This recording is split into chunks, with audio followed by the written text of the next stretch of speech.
할렐루야. 오늘도 우리를 부르시는 그 하나님의 그 놀라운 사랑을 이 시간 기억하며 우리가 기쁨과 감사함으로 하나님을 예배하기를 원합니다. 우리 양옆에 계시는 분들과 함께 인사해 보도록 하겠습니다. 사랑합니다.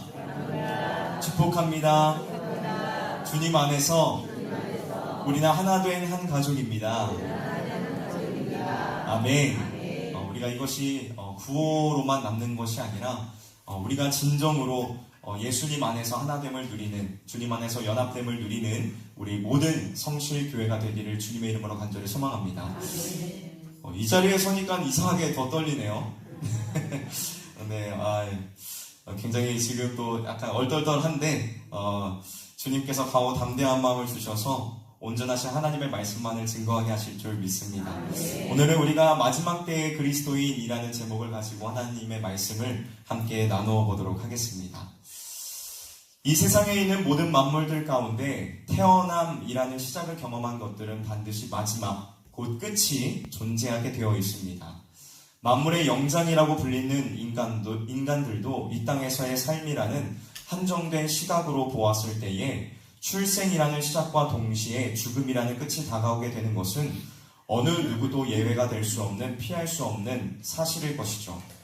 이는 로마서 11장 36절의 사도 바울의 말씀, 이는 만물이 주에게서 나오고 주로 말미암고 주에게로 돌아감이라 에서 증거하고 있는 것과 같이 우리 모두에게 똑같이 적용되고 있는 것이며, 이것은 하나님께서 정하신 변하지 않는 질서와 섭리이고 지극히 자연스러운 것입니다. 특히 하나님의 이러한 섭리의 과정들은 이 땅에서 살아가고 있는 우리와 자연 만물뿐만 아니라 이 시대와 시간의 흐름 가운데에도 적용이 되고 있는데, 태초에 하나님께서 천지를 창조하신 창조 그 이래로 우리의 시대는 예수 그리스도의 재림과 심판의 날로 맞이하게 될 마지막 날을 향해서 계속해서 흘러가고 있으며, 지금도 이것은 여전히 진행 중인 사실입니다. 현재 2024년도를 살아가고 있는 우리는 예수 그리스도의 초림 이후를 말하는 종말, 마지막 때를 살아가고 있죠. 그렇다면 우리는 이 마지막, 이 종말의 때를 어떠한 모습으로 살아가야 할까요? 그리스도인으로서, 그리고 신앙인으로서, 또 흩어져 있는 교회로서 무언가 이 세상과는 다른 모습을 가지고 살아가야 되지 않을까요? 오늘 짧은 시간이지만 그 모습들을 함께 나누어 보고자 합니다. 먼저 우리는 이 마지막 시대를 살아가는 그리스도인으로서 반드시 깨어있는 교회로 서 있어야만 합니다. 무엇으로 서 있어야 된다고요? 깨어있는 교회로 서 있어야만 합니다. 오늘 본문 7절에 사도 베드로는 성도들에게 이렇게 당부하고 있습니다. 만물의 마지막이 가까이 왔으니 그러므로 너희는 정신을 차리고 근신하여 기도하라. 베드로가 이 서신을 쓸 당시인 주 64년경의 초대교회에는 수많은 핍박과 어려움, 고난이 있었습니다. 로마의 네로 황제가 나라에 일어난 대화재를 그리스도인들이 일으켰다라고 거짓 주장을 하였고, 또 그 잘못을 그리스도인들에게 몽땅 뒤집어 씌워서 그들은 나라와 사회로부터 많은 학대와 고난을 당하게 되었습니다. 그리스도인들은 본인들이 저지른 잘못이 아님에도 불구하고 억울하게 고난을 당하고 핍박과 고난들을 견뎌내야만 했습니다. 그들에게 놓인 시대적인 상황과 그로 인하여 나타난 결과들로만 본다면 그들이 믿음으로 신앙을 끝까지 지켜낸다는 것은 굉장히 어려운 일이고 불가능한 일처럼 보였습니다. 하지만 그들은 우리의 생각과는 달리 이러한 어려움과 핍박 속에서도 그들의 신앙과 믿음을 굳건하게 지켜내었고 어려움들을 이겨내었습니다. 그렇다면 이들은 어떻게 자신의 믿음과 신앙을 지켜낼 수 있었던 것일까요? 그것은 바로 이 초대교회의 성도들에게는 주님께서 곧 오시리라는 마지막에 대한 분명한 확신과 기도로 인한 준비가 항상 되어져 있었기 때문에 이러한 상황 속에서도 믿음을 지키며 이겨낼 수 있었던 것입니다. 이들은 환난과 고난의 순간들이 찾아왔을 때에 그 상황들에 대하여 회피하거나 또는 분에 못 이겨서 맞서 싸우는 일을 택한 것이 아니라 주님께서 오실 그날들을 바라보며 기도로서 하나님께서 이 상황을 이겨낼 수 있는 힘과 능력, 지혜를 주시기를 구하고 또 간구하였다는 것입니다. 여러분, 우리 예수님께서도 마찬가지이셨습니다. 십자가의 고난을 앞두시고 예수님께서는 자신이 처한 상황에서 벗어날 수 있도록 요구하는 그 어떤 상황을 벗어나기 위한 기도를 하시기보다는 하나님의 뜻을 먼저 구하는 기도와 그 뜻에 순종할 수 있는 능력 주시기를 간구하였습니다. 그렇다면 여러분, 오늘 우리의 기도는 어떻습니까? 우리의 기도는 어떤 것에 집중이 되어 있나요? 우리에게 맡겨진 기도의 자리를 충실하게 지키며 우리가 마땅히 구해야 될 바를 구하고 있습니까?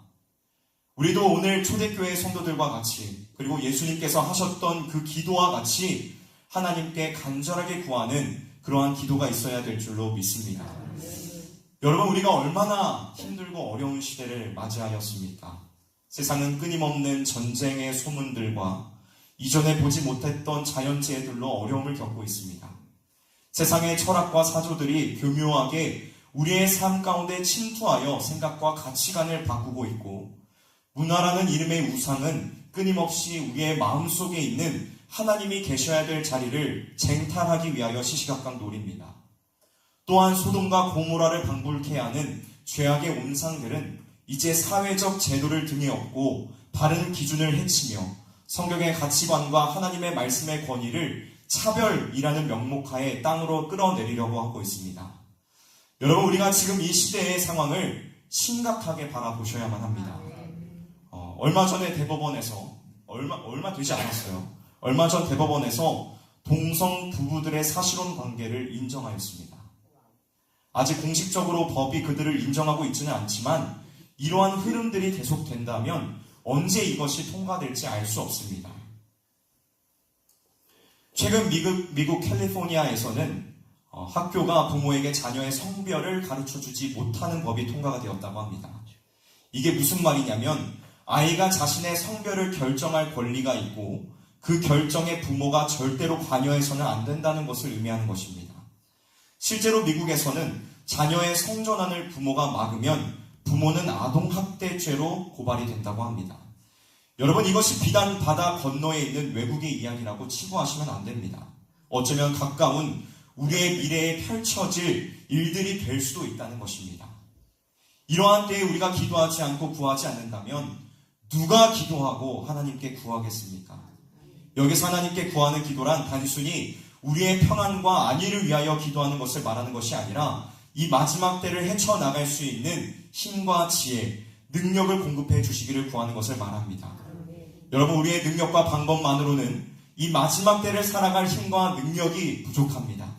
우리는 한없이 어리석고 미련해서 우리 앞에 놓여질 미래의 일들에 대하여 한치 앞도 알지 못하며 예상할 수조차 없고 온갖 수많은 방법들로 유혹하려고 하는 마귀의 그 계략들로부터 우리 자신을 보호할 수 없고 지켜낼 수 없습니다.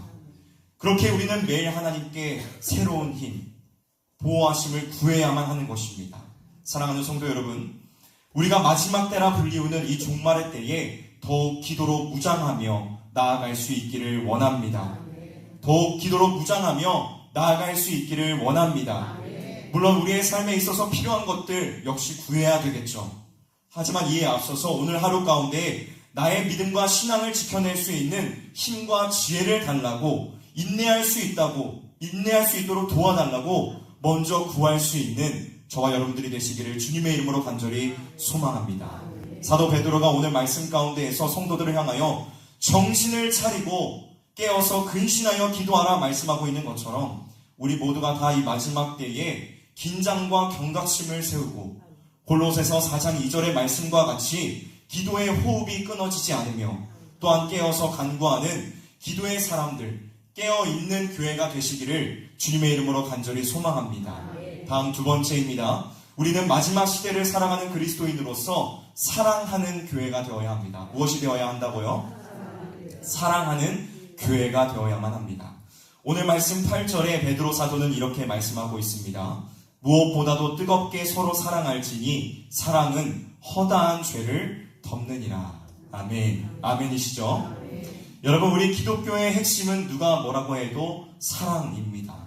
성경 이 66권을 한 단어로 요약하라고 한다면 우리는 사랑이라고 자신있게 말할 수 있을 것입니다. 마태복음 22장 37절에서 40절까지의 말씀을 통해 우리 주님께서는 이렇게 말씀하고 계십니다. 예수께서 가라사대 내 마음을 다하고 목숨을 다하고 뜻을 다하여 주 너의 하나님을 사랑하라 하셨으니 이것이 크고 첫째 되는 계명이요 둘째는 그와 같으니 내 이웃을 내 몸과 같이 사랑하라 하셨으니 이 두 계명이 온 율법과 선지자의 강령이니라. 우리 주님께서는 제자들과 백성들을 향하여 늘 사랑에 대해 가르치셨고 강조하셨으며 또한 말로서만이 아니라 삶으로서 사랑의 삶을 직접 보여주셨습니다.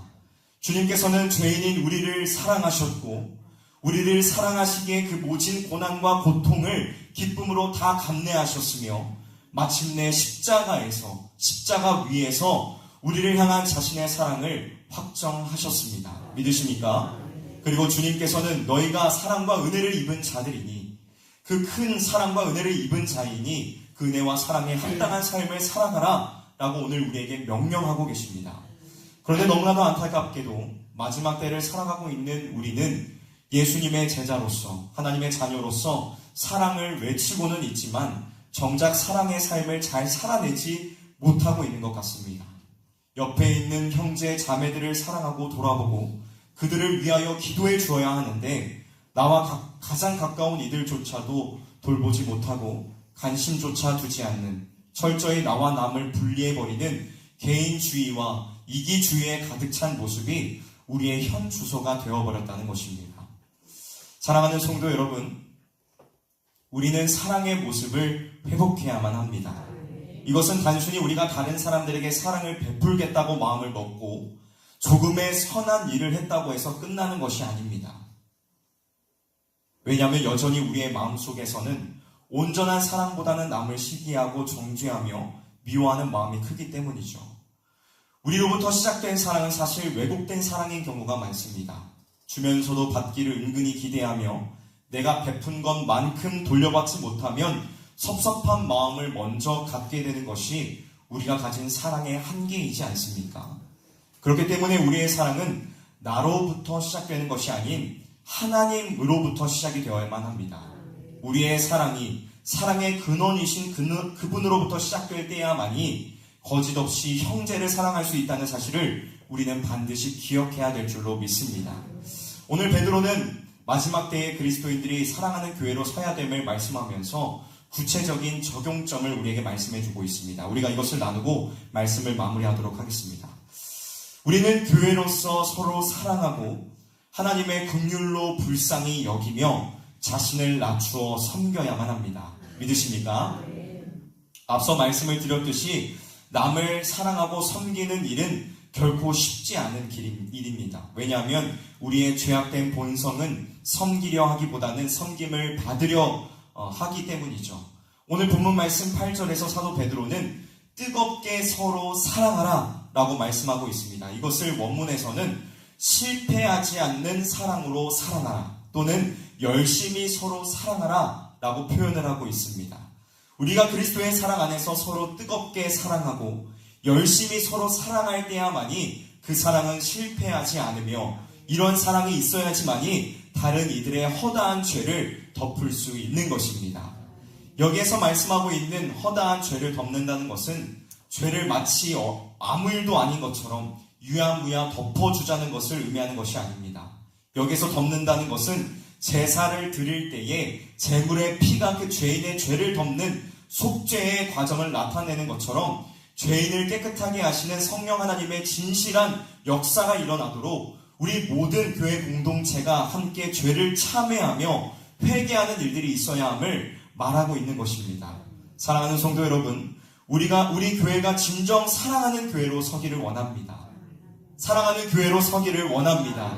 서로 섬기기를 기뻐하며 나를 낮추고 남을 높이는 실패하지 않는 사랑으로 사랑을 이루어가는 우리 성실교회가 되기를 주님의 이름으로 간절히 소망합니다.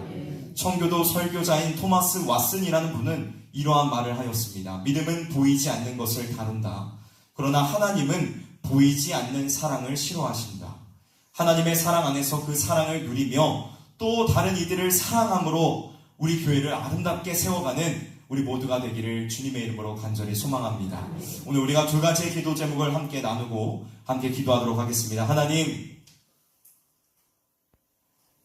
우리 교회가 사랑의 공동체로 바르게 설 수 있도록 인도하여 주시옵소서. 또한 우리가 깨어있는 교회가 되어서 진정으로 이 마지막 시대 가운데에 주님 앞에 기도하기를 힘쓰며 깨어서 근신하여 기도함으로 나아가는 우리 교회가 될 수 있도록 인도하여 주옵소서. 잠자고 있는 우리의 영성이 깨어나며 주님 앞에 주님을 온전함으로 바라보는 우리 모두가 될 수 있도록 인도해달라고 우리가 이 시간 기도함으로 나아가야 될 줄로 믿습니다. 제가 기도하고 마친 이후에 우리가 주님 앞에 기도함으로 나아가도록 하겠습니다.